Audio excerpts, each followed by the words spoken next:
Hello everybody, welcome back. Today we're going to be making some pumpkin cake pops. So cake pops are, they're super popular, but I love them so much because they have the most delicious texture. These cake pops are actually made out of my most delicious chocolate and pumpkin spice cake, and it is mixed with some melted chocolate to create the most delicious consistency.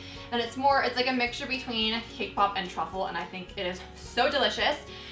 These are going to be used in tomorrow's video or like later on today. Who knows when I'm going to upload it, but the next video, which are chocolate pumpkin cupcakes. So we're going to be using these as cupcake toppers, which I think is really cool if you're like looking for a little extra touch, or if you make extras and you want to like make a couple desserts. These are so cute and they're really, really easy to make. So let's get started. So we're going to be using the chocolate pumpkin cake that we were making in the next video, so you guys need to make sure that you stay tuned for that video. It is so delicious, oh my gosh.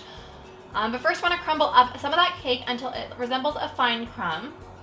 Then in a microwave safe bowl, melt some chocolate for about 30-second intervals or until it is melted. Then add some hot cream and mix until fully combined. Add this mixture to the chocolate cake and mix until it's well combined and very moist. Then pop the mixture into the freezer for 20 minutes for it to stiffen just a little bit. Then shape the mixture into 12 to 20 balls depending on how big you would like your pumpkins, making an indent in the center because that's where the stem is going to go in a little bit. Then place them on a plate, freeze for 30 to 40 minutes or until stiff. Melt the orange candy melts either in a melting pot or in a microwave safe bowl, again for 30-second intervals or until it's fully melted. And if you find the candy melts are too thick, just add a couple teaspoons of shortening or Wilton EZ Thin as you like. This is really, really handy. It thins out candy melts so wonderfully, and also I really recommend this melting pot. It's so easy to work with, oh my gosh. So I'll have both these things linked in the description box down below if you want to pick it up.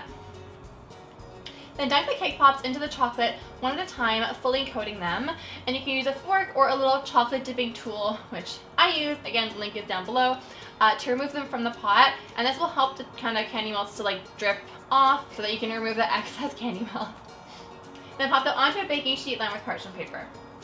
Then while the candy melts are still wet, stick a stem and a little curly accent. I don't know what this is called. If the middle thing is a stem, what is the other thing called? A branch? I don't know. Either way, I made them out of fondant. You don't have to use fondant. You can just use little green candies if you like. I had fondant, so that's why I'm using it. Then place the cake pops in the fridge to chill for about 5 minutes or until the candy melts have stiffened, and you are done.